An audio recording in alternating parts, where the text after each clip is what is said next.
বাপ, দুদিন বৃষ্টি হয়েছিল, কয়দিন একটু ঠান্ডাটা ছিল, আবার যেই একটু বৃষ্টিটা বন্ধ হয়েছে বীভৎস গরম।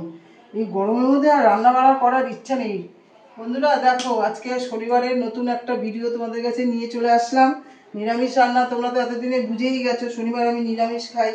দেখো কড়াইতে তেল দিয়ে দিচ্ছি। আজকে আমি কি বানাচ্ছি দেখো, বানাচ্ছি হচ্ছে এই নবরত্ন কারি বানাবো। এই নবরত্ন কারি বানানোর জন্য প্রস্তুতি নিচ্ছি।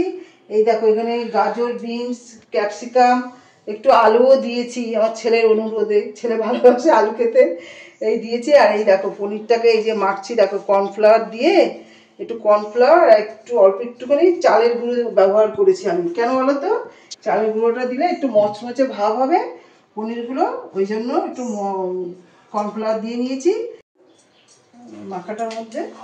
এবার দেখো এইটা পনিরটা একটু আস্তে আস্তে করে ভাজবো এর মধ্যে। পনিরগুলো একটু ভেজে নিচ্ছি এর মধ্যে।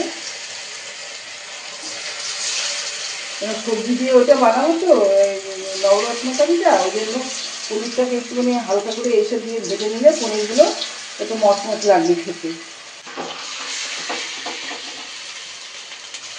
একটু লাল লাল করে এটা ভেজে নেব পনিরটা, খেতে সুন্দর হবে। আর এদিকে দেখো আমার একটু কুমড়ো ভাজা করে নিয়েছি, দেখো পেঁপে দিয়ে, আজকে পেঁপে দিয়ে কাঁচা মুগ ডাল দিয়ে পেঁপে দিয়ে রান্না করেছি। আর এদিকে তোমার এই যে এদিকে দেখো আমার ভাতও আজকে হয়ে গেছে, এই যে ভাতটাও করা হয়ে গেছে। এই আজকে রান্নাবাড়ি হচ্ছে। পনিরগুলো দেখো ভাজা হয়ে গেছে আমার, লাল লাল করে পনিরগুলো ভাজা করে নিয়েছি।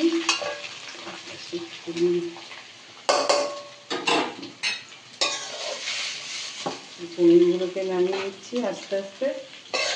হালকা বেশি ভাজতে হবে না, হালকা করে, না পনির আবার বেশি ভাজলে শক্ত হয়ে যায়, এই জন্য হালকা করে একটু পনিরটাকে ভাজতে হবে। হয়ে গেছে। কড়াইতে সাদা জিরা ফোড়ন দিয়ে দিলাম আর একটু তেজপাতা ফোড়ন দিয়ে দিলাম।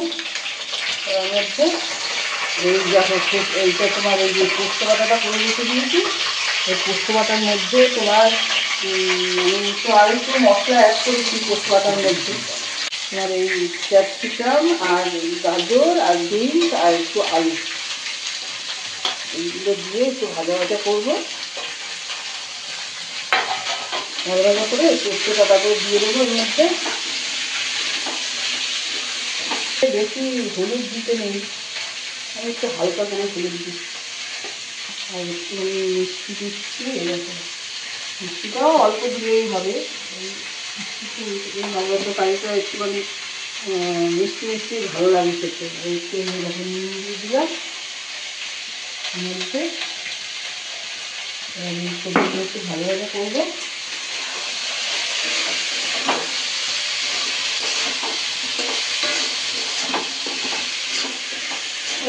বাবা এত গরমে রান্না করাটাই দায় হয়ে দাঁড়িয়েছে। দেখো এগুলো একটু ভাজা ভাজা হয়ে গেছে আমার। এবার তার মধ্যে এই তোমার এই যে দেখো পোস্তটা ছিল, পোস্তর সাথে আরও কিছু ছিল, একটু কাজু দিয়েছি, একটু কিশমিশ দিয়েছি, একটু পোস্ত দিয়ে সব কিছু দিয়ে এটাকে পেস্ট করে দিয়ে দিলাম। দেখ কি সুন্দর গন্ধ বেরিয়েছে, খুব সুন্দর গন্ধ বেরিয়েছে।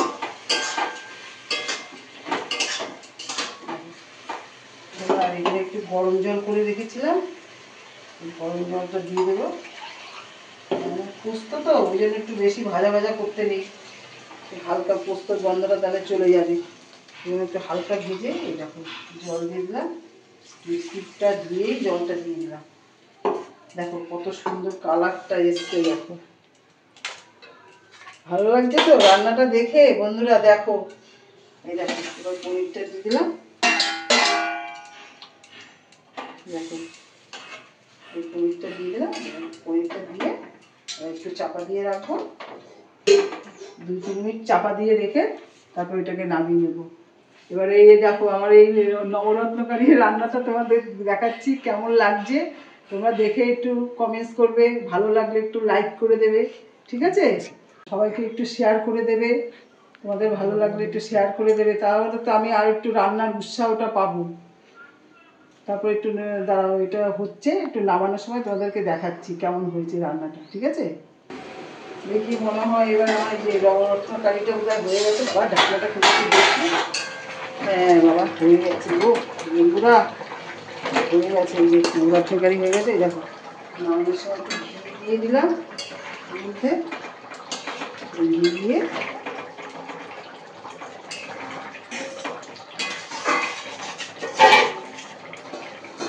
দেখো পুরোটাই আমার হয়ে গেছে। গ্যাসটাকে বন্ধ করে দিচ্ছি এবারে। যে যখন নামাচ্ছি এবার এটা, এই দেখো আজকে আমার শনিবারে নিরামিষ আইটেম এই নবরত্ন কারি বানিয়েছি। আর তোমাদেরকে ডাল ফাল দেখালাম, সব দেখালাম। হয়ে গেল, এবার পরে দুপুরবেলা খেতে বসবো। টাটা বাই বাই, ঠিক আছে?